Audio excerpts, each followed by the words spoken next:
Esther Chapter 4. When Mordecai learned all that had happened, he tore his clothes and put on sackcloth and ashes, and went out into the midst of the city. He cried out with a loud and bitter cry.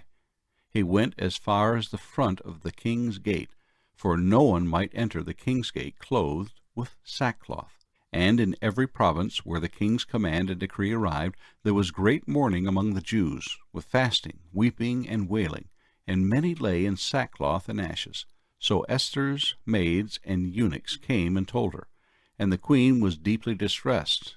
Then she sent garments to clothe Mordecai, and take his sackcloth away from him.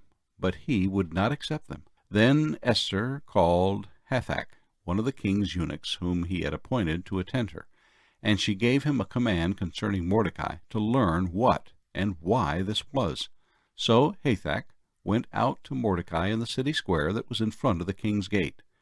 And Mordecai told him all that had happened to him, and the sum of money that Haman had promised to pay into the king's treasuries to destroy the Jews. He also gave him a copy of the written decree for their destruction, which was given at Shushan, that he might show it to Esther, and explain it to her, and that he might command her to go in to the king to make supplication to him, and plead before him for her people. So Hathach returned and told Esther the words of Mordecai. Then Esther spoke to Hathach, and gave him a command for Mordecai. All the king's servants and the people of the king's provinces know that any man or woman who goes into the inner court to the king, who has not been called, he has but one law: put all to death, except the one to whom the king holds out the golden scepter, that he may live. Yet I myself have not been called to go in to the king these 30 days. So they told Mordecai Esther's words. And Mordecai told them to answer Esther, "Do not think in your heart that you will escape in the king's palace any more than all the other Jews. For if you remain completely silent at this time, relief and deliverance will arise for the Jews from another place, but you and your father's house will perish. Yet who knows whether you have come to the kingdom for such a time as this?" Then Esther told them to reply to Mordecai, "Go, gather all the Jews who are present in Shushan, and fast for me. Neither eat nor drink for 3 days, night or day. My maids and I will fast likewise. And so I will go to the king, which is against the law. And if I perish, I perish." So Mordecai went his way and did according to all that Esther commanded him. Esther Chapter 5. Now it happened on the 3rd day that Esther put on her royal robes and stood in the inner court of the king's palace, across from the king's house, while the king sat on his royal throne in the royal house, facing the entrance of the house. So it was, when the king saw Queen Esther standing in the court, that she found favor in his sight, and the king held out to Esther the golden scepter that was in his hand. Then Esther went near and touched the top of the scepter. And the king said to her, "What do you wish, Queen Esther? What is your request? It shall be given to you up to half the kingdom." So Esther answered, "If it pleases the king, let the king and Haman come today to the banquet that I have prepared for him." Then the king said, "Bring Haman quickly, that he may do as Esther has said." So the king and Haman went to the banquet that Esther had prepared. At the banquet of wine the king said to Esther, "What is your petition? It shall be granted you. What is your request? Up to half the kingdom. It shall be done."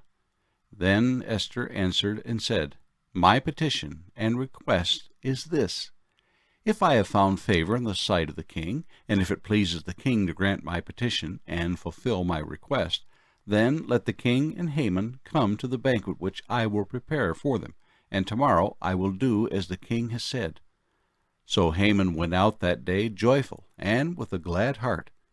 But when Haman saw Mordecai in the king's gate, and that he did not stand or tremble before him, he was filled with indignation against Mordecai.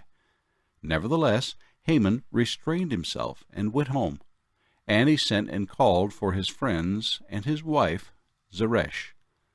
Then Haman told them of his great riches, the multitude of his children, everything in which the king had promoted him, and how he had advanced him above the officials and servants of the king.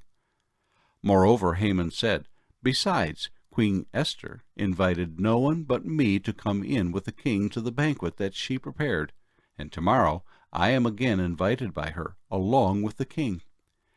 Yet all this avails me nothing, so long as I see Mordecai the Jew sitting at the king's gate."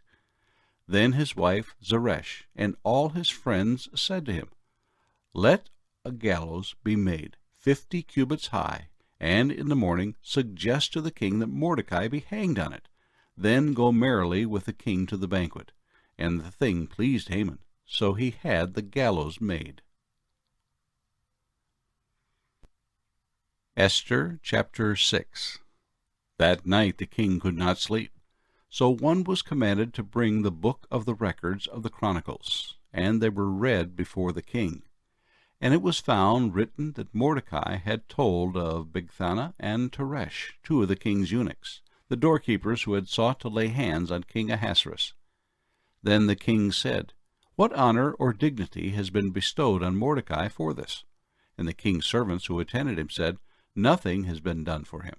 So the king said, "Who is in the court?"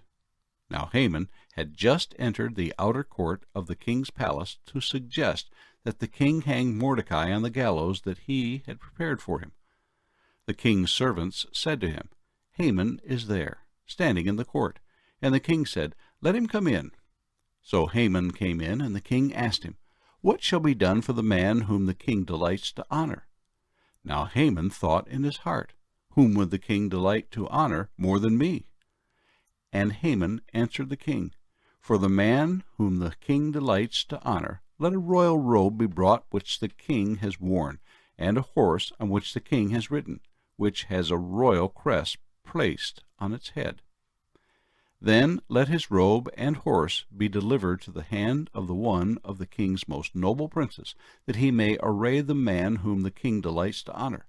Then parade him on horseback through the city square, and proclaim before him, 'Thus shall it be done to the man whom the king delights to honor.'" Then the king said to Haman, "Hurry, take the robe and the horse, as you have suggested, and do so for Mordecai the Jew, who sits within the king's gate. Leave nothing undone of all that you have spoken." So Haman took the robe and the horse, arrayed Mordecai, and led him on horseback through the city square, and proclaimed before him, "Thus shall it be done to the man whom the king delights to honor."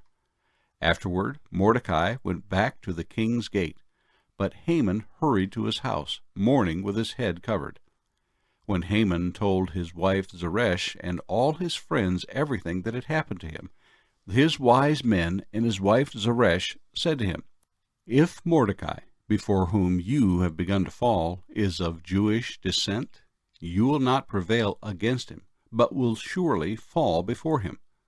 While they were still talking with him, the king's eunuchs came and hastened to bring Haman to the banquet which Esther had prepared.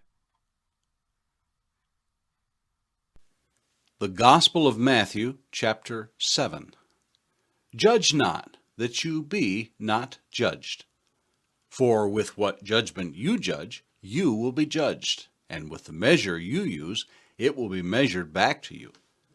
And why do you look at the speck in your brother's eye, but do not consider the plank in your own eye? Or how can you say to your brother, "Let me remove the speck from your eye," and look, a plank is in your own eye? Hypocrite, first remove the plank from your own eye, and then you will see clearly to remove the speck from your brother's eye. Do not give what is holy to the dogs, nor cast your pearls before swine, lest they trample them under their feet, and turn and tear you in pieces. Ask, and it will be given to you. Seek, and you will find. Knock, and it will be opened to you. For everyone who asks receives, and he who seeks finds, and to him who knocks it will be opened. Or what man is there among you who, if his son asks for bread, will give him a stone? Or if he asks for a fish, will he give him a serpent?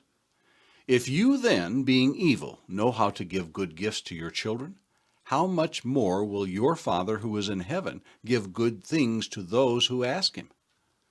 Therefore, whatever you want men to do to you, do also to them, for this is the law and the prophets. Enter by the narrow gate, for wide is the gate and broad is the way that leads to destruction, and there are many who go in by it. Because narrow is the gate, and difficult is the way which leads to life, and there are few who find it. Beware of false prophets, who come to you in sheep's clothing, but inwardly they are ravenous wolves. You will know them by their fruits. Do men gather grapes from thorn bushes, or figs from thistles? Even so, every good tree bears good fruit, but a bad tree bears bad fruit. A good tree cannot bear bad fruit, nor can a bad tree bear good fruit. Every tree that does not bear good fruit is cut down and thrown into the fire. Therefore, by their fruits you will know them.